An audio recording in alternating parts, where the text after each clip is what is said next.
Buenas noches, compañeros, ¿cómo están? Agustín y a mí nos tocó hacer protección de extremidades inferiores. Debo decirles que si bien estoy acostumbrada a dar charlas en vivo, esto de hablar en una computadora es un tanto extraño, pero bueno, lo intentaré. En principio es una introducción acerca de qué son los equipos de protección personal. Si bien todos lo sabemos, pero bueno, son los dispositivos, equipos o aparatos que están destinados a proteger el cuerpo de del trabajador de los riesgos ante los cuales está expuesto según la actividad que desarrolle, con el propósito principal de evitar posibles accidentes de trabajo y o enfermedades profesionales. Los requisitos generales que son para cualquier EPP, pero en este caso hablamos de extremidades inferiores, es brindar protección eficaz frente a los riesgos. Si no es eficaz, si no funciona, si no cumple con el cometido de proteger, no sirve. Siempre hay que tener en cuenta las características del trabajo, además de tener en cuenta las características del trabajador. Y ahí pasamos al segundo punto, que es importante que le proporcione máxima comodidad, o sea, que le proporcione comodidad. Imagínense que una persona que tenga que estar trabajando 8 horas con un zapato que le resulte incómodo, que le apriete, que le haga doler los pies, no va a ser para nada beneficioso para el trabajador. Al contrario, le puede llegar a causar otro tipo de problemas. Nunca debe limitar los movimientos del trabajador, porque esas cosas pueden llevar también a tener un accidente si el trabajador se siente torpe. También hay que tener en cuenta el estado de salud o las condiciones fisiológicas o anatómicas. A veces no, los trabajadores no todos son iguales y generalmente se compra el EPP genérico, pero cuando se pueda, esas cosas hay que tenerlas en cuenta. Debe ser adecuado a las condiciones ambientales, a la actividad que hace y el tiempo de uso previsto. Debe ser fabricado o adquirido de acuerdo con la normativa específica existente. En el caso de nuestro país, la mayoría creo que se compra. No sé si se fabrica acá, pero creería que no, por lo que pudimos sacar de información. Y tener en cuenta que en el caso de que hayan riesgos múltiples que exijan la utilización a la vez de varios equipos de protección, hay que asegurarse que sean compatibles entre sí y que mantengan su eficacia, porque si al usar otro, imagínense que usar una polaina sobre un zapato y la polaina, no sé, le entorpeciera el caminar porque le queda grande o le queda incómoda, ahí la persona se podría caer y el zapato tal vez no estaría cumpliendo su función. Habla eso de la compatibilidad. Las extremidades inferiores son las dos extremidades que se encuentran unidas al tronco a través de la pelvis mediante la cadera. La función es de sustentar el peso y hacer posibles los desplazamientos. Acá pusimos que están compuestas por pierna, rodilla, pantorrilla, tobillo y pie, y es lo que vamos a enfocarnos en proteger. Son muy comunes las lesiones en más que nada los sectores industriales, en estas zonas de los pies y las piernas, debido a la exposición que eso tiene. Aquí tenemos los riesgos. Están expuestos a riesgos mecánicos, caída de un objeto pesado, por ejemplo, lesiones en el pie, sobre todo las industrias pesadas, golpes contra algún objeto o al pisar objetos afilados o salientes, accidentes habituales en construcción, térmicos, quemaduras por metal fundido, chispas o compuestos químicos corrosivos. Son frecuentes en talleres de fundición, fabricación de productos químicos, etc. Lesiones por trabajar en suelos húmedos o inundados, especialmente cuando se usa el calzado inadecuado. Por ejemplo, los cultivos de arroz, en los tambos, que todo el tiempo están en contacto con el agua, o en el caso de los tambos, está las heces de los animales. Los químicos, dermatitis o eczema al trabajar con compuestos ácidos o alcalinos, y en el caso de los riesgos eléctricos tenemos el contacto con la electricidad. Los tipos de protección de miembros inferiores, vamos a hablar del calzado de seguridad y el calzado de trabajo, que no es lo mismo. Hay calzado específico para bomberos, calzado y cubre calzado de protección contra el calor o el frío, frente a la electricidad, el que tiene protección metatarsal, polainas y rodilleras. Puede llegar a haber algo más, pero bueno, a veces hay pequeñas diferencias que si no iba a ser bastante largo esto. El calzado de seguridad tiene elementos cuyo cometido es proteger al usuario de los riesgos que puedan llevar a la ocurrencia de accidentes. Tiene protección delantera, o sea, puntera, para proteger los pies ante impactos. Y así también contra la contaminación con agentes químicos, las descargas eléctricas, caídas libres y otros riesgos. Este tipo de calzado está regulado por las disposiciones normativas de cada país y cada profesión dispone de un tipo de zapato de calzado de protección específico. La normativa muchas veces está referenciando las normas internacionales, como las normas de la CISO o habla también de las normas europeas. Abarca un amplio espectro, lo mismo que venía diciendo, dependerá del riesgo a los que los trabajos estén expuestos.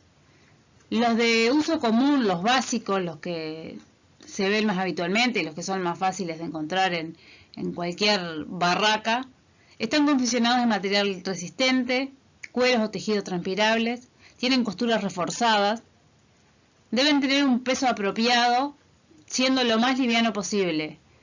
A veces uno los agarra y decís, si uno no conoce, decís, estos zapatos son una porquería porque son muy livianitos y en realidad ese es su cometido.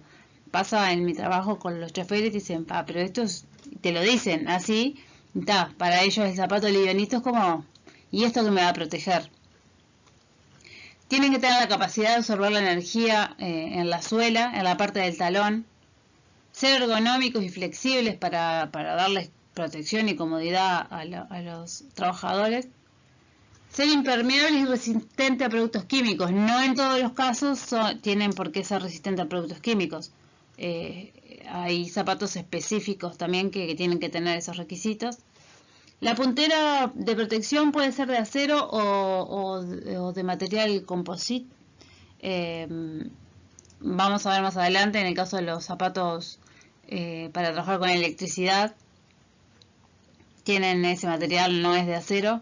Y creo que por la experiencia y por lo que hemos estado viendo, cada vez vienen más de ese material y no de acero. Son más cómodos, son más livianos también. La suela antideslizante es súper importante y ahí lo vemos también más adelante, pero hay que tener en cuenta, a veces el zapato está sano, pero la suela empieza a gastarse y pierde su capacidad de ser antideslizante. Plantilla antiperforación de acero o un material composite también. Ahí hay un detalle de lo que es el calzado de seguridad. En ese caso es un botín, hay zapatos también más bajos. Habla de la plantilla de baja densidad con absorción de la potencia en la zona del talón. En este caso tiene plantilla antiestática. La plantilla de acero, material composite antiperforación, la puntera, la protección de la puntera. Tiene un refuerzo, es acolchado, forrado. La verdad que está bastante coqueto. Después tenemos ahí variedad. Todos deben haber visto ya que hay desde el más lindo, desde el que parece, el que ven abajo es de Garimporte, es bastante caro, pero la verdad que es bien lindo y hay de todo, hay hasta un poquito más feitos que estos y hay algunos que la verdad que son cómodos y que vale, si uno los usa durante 8 o 10 horas al día, vale la pena tener esos zapatos. En el caso del lugar que yo trabajo, se usan de los amarillos de abajo y les aseguro que no son muy cómodos. Pero cumplen con el requisito, ¿no? El calzado de seguridad con resistencia a productos químicos. Hay dos tipos. Hay resistente a productos químicos o con alta resistencia a productos químicos. Puede estar fabricado con cuero, caucho, materiales poliméricos. La suela nunca puede ser de cuero, porque tiene que ser resistente a productos químicos. El calzado debe estar marcado con el pictograma que indica instrucciones de uso. Pueden o no incluir tope de seguridad. Los métodos de ensayo que se realizan para la determinación son para tres cosas: la determinación de la degradación, la resistencia a la penetración y la permeación de productos químicos en el calzado. Los requisitos están establecidos en las normas, la ISO 2030-45 y la 2030-46 y la ISO 2030-47. Esas tres normas a nivel internacional definen lo que tiene que tener cada uno de estos calzados. Estéticamente no son muy diferentes a los demás, por eso no les puse fotos. Acá dejamos algunos videos de métodos de ensayo para mirar, y cualquier cosa después los cargamos aparte, tal vez les cargamos el link.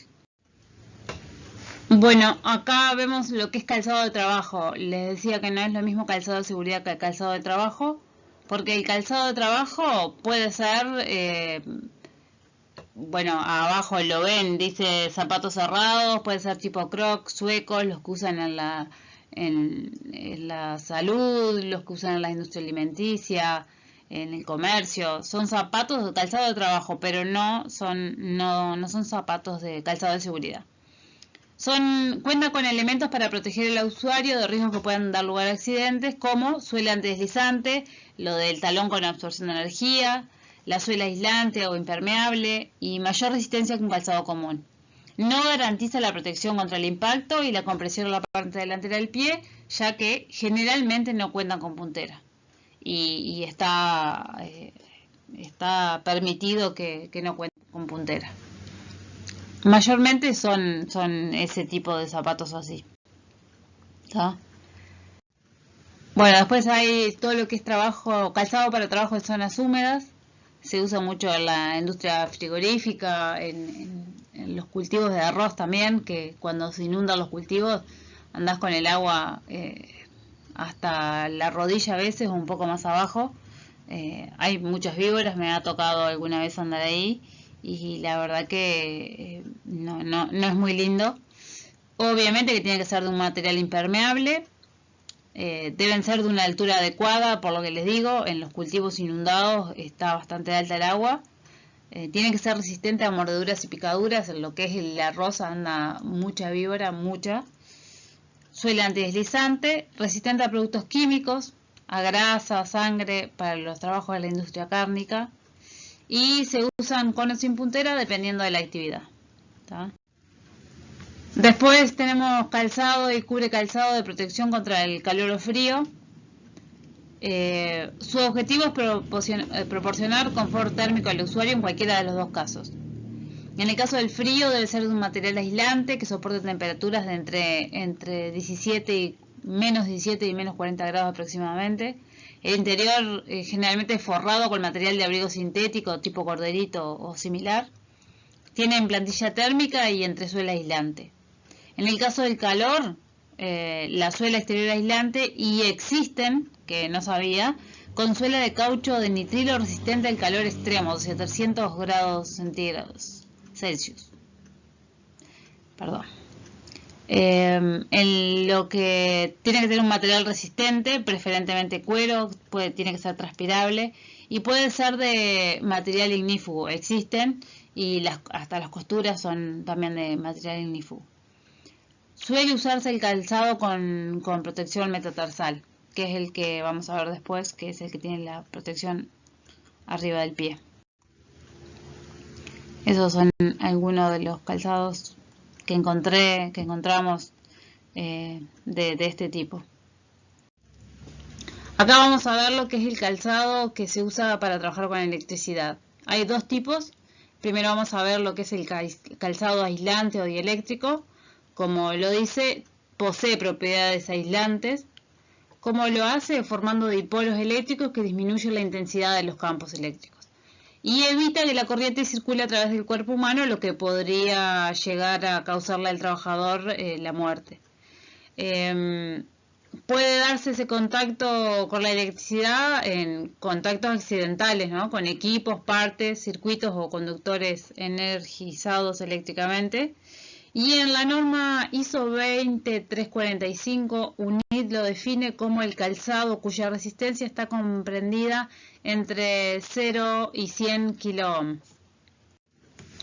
Las características de ese zapato aislante o dieléctrico es que debe contar con puntera de seguridad, pero plástica. Tiene que ser de un material no conductor, con una resistencia mínima de 200 joules. Debe tener plantilla antiperforación no metálica. En realidad no tiene que tener ninguna parte metálica y si tiene ojalillos para pasar el cordón, deben ser de material plástico también o de un material que no sea metálico. Debe estar confeccionado con materiales que garanticen la respirabilidad del calzado, manteniendo siempre su carácter impermeable, con suela con resistencia química y antideslizante, y existe para facilitar la identificación de ese calzado, existe un código de colores asociado a los símbolos del marcado de cada una de las clases. Puede ser beige o rojo. Acá tienen algunas fotos del calzado que está identificado como aislante o dieléctrico. Hola, ¿cómo están? Eh, Voy a seguir luego de la presentación de mi compañera Magdalena con lo que hace al calzado frente a la electricidad, el que se denomina calzado conductor o antiestático. La característica de este calzado es que tiene que disipar lo que son las corrientes estáticas acumuladas y debe presentar una resistencia eléctrica baja para favorecer que la corriente disipe, o sea, que circule. Dentro de sus propiedades tiene que tener que sean conductoras y antiestáticas. Este es un calzado que se debe usar en ambientes de trabajo con alto riesgo de explosión y no es un calzado que se debe usar en lo que es el trabajo con electricidad. Si bien resiste lo que son las cargas de corrientes estáticas, no es un calzado aislante, ¿no? Sino es que es un calzado conductor, antiestático, o antiestático, perdón. En cuanto a el calzado de clasificación 1, puede absorber humedad si se lleva durante periodos prolongados y con humedad y condiciones húmedas puede volver conductor. Esto es muy importante a tenerlo en cuenta, ya que si un trabajador tiene este tipo de calzado ya en un tiempo prolongado, en condiciones atmosféricas de mucha humedad, puede volverse conductor. Y ahí no está sirviendo para proteger al trabajador. Deja de ser un elemento de protección. La norma UNIT ISO 20345 establece que tiene que tener una resistencia superior a 100 kOhm e inferior o igual a 1000 megaohm. La característica de este calzado frente a la electricidad, que tiene que tener valor de resistencia del calzado al uso y con un límite superior que evite la acumulación electrostática, o sea, en la mayoría de las situaciones, y un límite inferior que ofrezca protección en caso de contacto eléctrico. No debe introducirse ningún elemento aislante que no sea un calcetín normal entre la plantilla y el pie. Esto quiere decir que el empleador, que es el encargado de darle al trabajador el zapato de seguridad, se lo da al trabajador y el trabajador solo con un calcetín no necesita de otro elemento aislante, ya que la composición del zapato lo tiene. Y también hay que tener en cuenta que si la suela se contamina con sustancias que pueden aumentar su resistencia eléctrica, deberían comprobarse las propiedades eléctricas del calzado antes de entrar a una zona de riesgo. ¿Tá? Si hay una zona de riesgo este, y la suela está comprometida, bueno, hay que evaluar ese elemento. En cuanto al calzado específico de bombero, en el calzado específico de bombero encontramos tres tipos: tipo 1, tipo 2 y tipo 3. El calzado de tipo 1 es para aquellas operaciones de rescate en general, para la extinción de incendio, para la intervención de aquellos incendios donde los combustibles que se está haciendo la combustión sean de carácter, que sean vegetales, lo que es bosque, lo que son cultivos, lo que son plantaciones. Para un tipo 2 ya es aquel calzado que se tiene que usar para lo que son operaciones de rescate, en lo que hace a la conservación de bienes en edificios, estructuras cerradas, vehículos. Y el 3 se enmarca en lo que son, lo que son los rescates de emergencia con materiales peligrosos que emiten al ambiente sustancias químicas peligrosas que pueden causar muerte o daño a las personas. También está adecuado a la extinción de incendios dentro de aviones, edificios, estructuras cerradas y se marca con el código CH. La otra característica que tiene que tener el calzado de bombero es que debe tener una etiqueta. Esta etiqueta tiene que tener unas dimensiones al menos de 30 milímetros por 30 milímetros y tiene que estar colocada en un lugar visible en el exterior del calzado, con el pictograma correspondiente. En la esquina inferior derecha lleva la letra F, que irá seguida de un número que indica el tipo de calzado para bombero de que se trata, ya sea el 1, el 2 o el 3. Y una letra que especifica las propiedades eléctricas del calzado. Si tiene la A, quiere decir que es antiestático. Si tiene la I, quiere decir que es eléctricamente aislante. O si tiene la S, es con suela con alta resistencia eléctrica. Y en el caso del calzado para bombero tipo 1, podría llevar también la letra P, que la letra P indica que el calzado ofrece protección frente a lo que son las perforaciones. Acá lo que tenemos es el calzado de protección metatarsal. Como verán en la figura que está en el vértice superior derecho, esa lengüeta que vemos, esa sobrelengüeta que vemos, eso sería la protección metatarsal. Esta consiste en aquel calzado que lleva un componente integral, o sea, es un componente integral, integra lo que es el zapato de seguridad, que protege el empeine del pie contra cierto tipo de impactos directos al metatarso. Debe estar fabricado con materiales adecuados con una forma adecuada para que en el momento del impacto, y esto es importante, las fuerzas resultantes se distribuyan sobre la suela, la puntera y la mayor superficie posible del pie. ¿Está? Van a ver después en las ilustraciones que cubre lo que es el empeine del pie, pero también al momento del impacto esa fuerza se va a distribuir hacia lo que es la puntera y las suelas.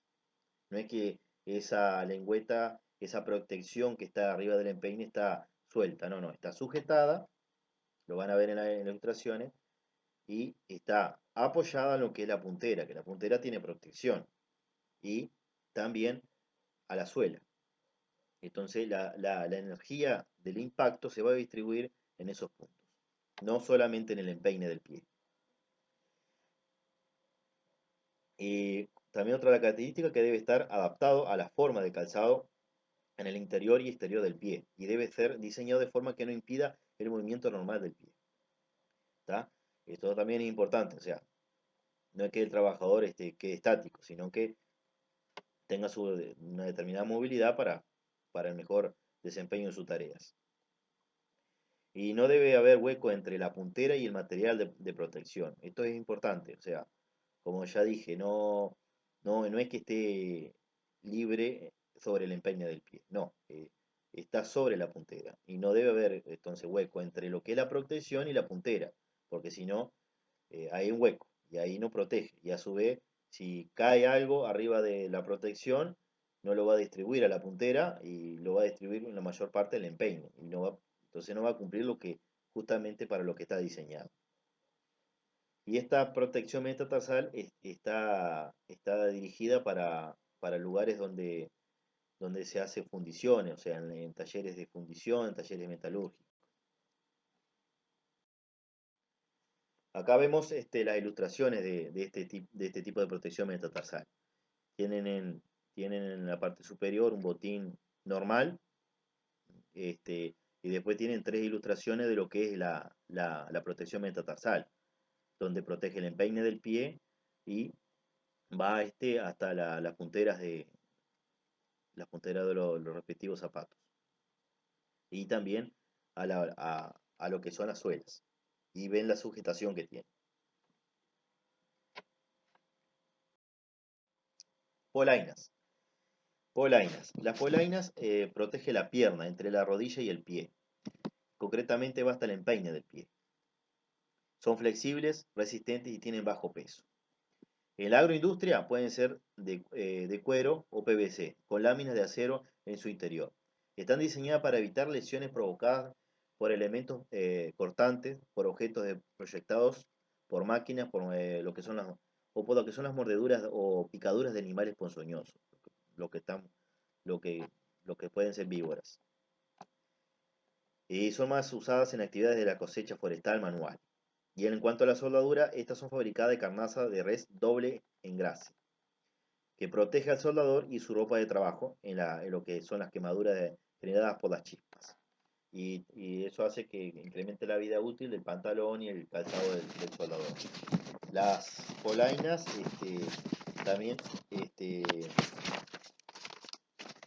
están contempladas en el artículo 16 del decreto 406/88, que establece que los trabajadores ocupados en tareas de fundición de metales deberán ser equipados con calzado de seguridad y polainas de material aislante del calor para prevenirlos de los daños causados por las salpicaduras de metal fundido. Muy bien. Aquí se visualiza las ilustraciones de lo que son las polainas, ¿no? Que son de material ligero, que pueden ser de cuero, que son resistentes a las picaduras de animales ponzoñosos, protegen de lo que son las chispas, en soldaduras, en lo que son los talleres metalúrgicos, en lo que es la actividad forestal.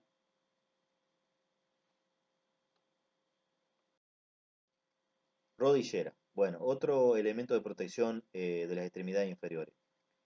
Las rodilleras. Bueno, las rodilleras son usadas para tareas donde el trabajador debe estar de rodilla o con estas apoyadas en alguna superficie. Van a ver en las ilustraciones que sigue su uso.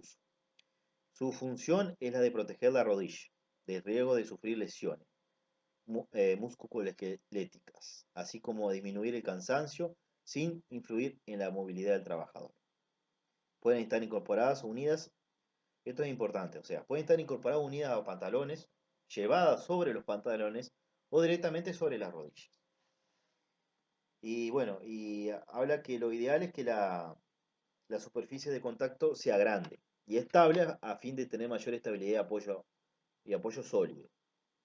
Y en lo que es en el mercado, lo que existe en el mercado de este tipo de protección, podemos encontrar de goma, de silicona, de gel. Aquí vemos las ilustraciones justamente de lo que son las rodilleras, este elemento de protección. Bueno, por un lado tenemos a un trabajador con un martillo neumático, lo cual apoya, hace de barrera de su rodilla con lo que es esta herramienta que genera gran vibración y está protegiendo su rodilla. Después, por otro lado, tenemos al trabajador sobre una superficie plana, que en este caso es el piso, haciendo sus tareas. En este apartado hablamos de lo que es las instrucciones de limpieza, higiene y mantenimiento del calzado. Hay que tener en cuenta que hay que higienizar al calzado y entonces tenemos que entender que hay que proceder a la limpieza utilizando paño húmedo y libre de detergente. Y hay que secarlo de forma natural, no es poner de forma directa fuente intensa de calor. Esto dado su composición, ya que están hechos de poliuretano, están hechos de material que si se lo pone una fuente intensa de calor se pueden dañar. En el interior hay que higienizarlo diariamente con productos pédicos. Y en el exterior hay que aplicar tintas o cremas específicas para cueros. Y también tenemos que evaluar la importancia de tener más de 2 pares de calzado, teniendo en cuenta que cada persona en su vida particular no usa un solo par desde que compra hasta que lo desecha, dando cabida a lo que los puntos anteriores, ¿no? ¿Verdad? A lo que es la limpieza. Uno pues se pone a higienizar su zapato de trabajo y bueno, tiene que seguir trabajando, por ende necesita o más de un par de zapatos. Y como nota, los calzados con planta exterior de poliuretano, por su naturaleza biodegradable, Se recomienda que no tenerlos en stock más de 2 años. Eso es una cosa a tener en cuenta.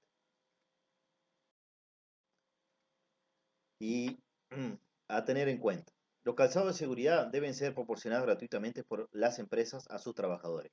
Esto es muy estricto en toda la normativa que los otros compañeros ya mencionaron. Toda la normativa de elementos de protección personal establece que los empleadores deben proporcionar a sus trabajadores los elementos de protección personal y obviamente que el calzado es uno de ellos. Hay que estar formado en cuanto a las recomendaciones sobre los diferentes riesgos y eso depende del riesgo, va a existir el calzado de seguridad que aplicar. Y bueno, y los trabajadores deben asegurar su buen funcionamiento y su estado higiénico, ¿tá? El estado higiénico del calzado es potestad del trabajador. Si bien el empleador se lo proporciona, es obligación del trabajador tenerlo en buenas condiciones. Y acá hay 3 ítems en cuanto a cuándo hay que sustituir al calzado. Y el calzado habría que sustituirlo si existe rotura o deformación en la puntera o plantilla o la suela. Y si existe presencia de rotura de cualquier parte del calzado. Y si existen grietas o alteraciones de montaje en la estructura del calzado. Esos serían los ítems para tener en cuenta a la hora de sustituir el calzado. La normativa. La normativa, como bien está ahí, se refiere a lo que es el decreto 406/88, que ya mencioné algunos de sus artículos respecto a lo que es el calzado. El 406 establece en su artículo 15 que todo personal que sea empleado en trabajos dentro del agua será equipado con calzado impermeable con suela antideslizante. También en su artículo 16 establece que los trabajadores ocupados en tareas de fundición de metales deberán ser equipados con calzado de seguridad y polaina, que es uno de los elementos que se mencionó anteriormente. También habla en su artículo 17 que deben tener los trabajadores ocupados en tareas con riesgo de contacto con corriente eléctrica deben ser equipados con calzado especial aislante. Es el otro tipo de calzado que ya también se habló. El artículo 20, por ejemplo, de este decreto también dice que la protección de las extremidades inferiores se completará cuando sea necesario con el uso de protecciones metatarsales, que era uno de los elementos que se estuvo hablando. El decreto 103/96 habla de la homologación de las normas UNIT.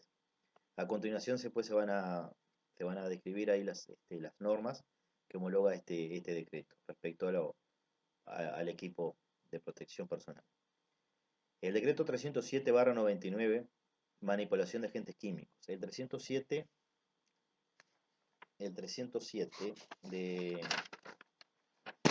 habla en su artículo 6.2.3, establece medios de protección personal, acordes con lo dispuesto en la normativa sobre utilización de equipos de protección personal. Este decreto es la reglamentación para la protección de seguridad y la salud de los trabajadores contra riesgos relacionados con los agentes químicos durante el trabajo. Después tenemos lo que son las actividades forestales, el 372. El decreto 372, en el artículo 72, habla del equipo de protección personal. El capítulo 9 habla del equipo de protección personal y empieza en el artículo 72, donde establece que el empleador deberá proporcionar en forma gratuita a sus dependientes los equipos de protección personal, herramientas y todo eso. Y va hasta el artículo 77. Así que del artículo 72 al 77 habla del apartado de lo que es el equipo de protección personal. La industria naval. El decreto de 499/07 de la industria naval hace referencia en su artículo 4 que todo el equipo de protección personal y dispositivos que actúen como sistema de protección personal que se utilicen deberán contar con la correspondiente certificación la que deberá ser otorgada por un organismo certificador reconocido nacional o internacionalmente. Después pasamos a lo que es las actividades agropecuarias que la rige el decreto 321. Este es un decreto que tiene varios artículos respecto a lo que es el calzado, que empieza en el artículo 68, que califica según la actividad el tipo de calzado que el trabajador tiene que usar. En la ganadería tiene que usar un calzado resistente y adecuado. En la cría de insectos, calzado adecuado. En cuanto a los tambos, tiene que usar calzado impermeable, botas de goma. En la horticultura, tienen que usar calzado con puntera de protección. En el cultivo de arroz, tienen que usar calzado adecuado en las tareas que impliquen el manipuleo de cargas. Deberá tener puntera de protección. Cultivo de caña, hay que usar botas de cuero a medida, calzado de cuero, con polainas y protección en media pierna. Y por último tenemos lo que es el decreto, 125/14, que es el de seguridad y higiene en la industria de la construcción. Ese decreto tiene en su capítulo 11 equipos de protección personal, protección de los pies, calzado.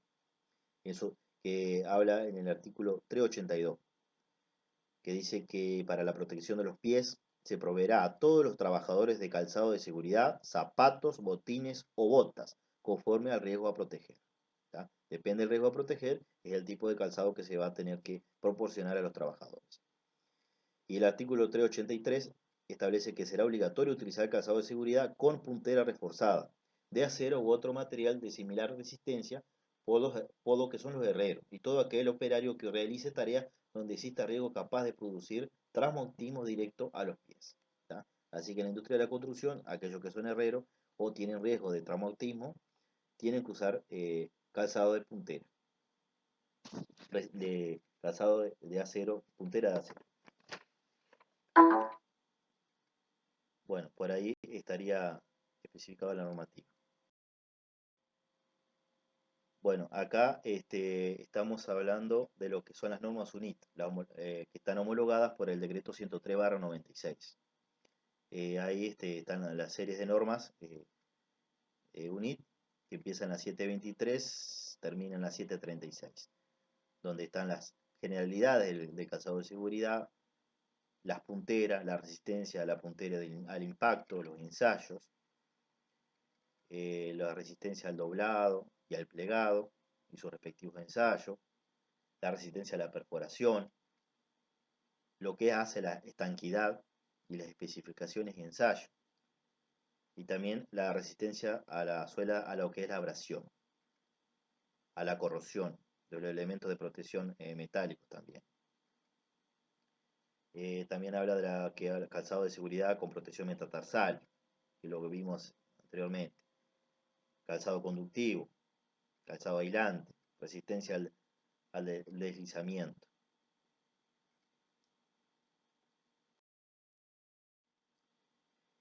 Aquí lo que vemos son las normas UNI vigentes respecto a lo que es el calzado.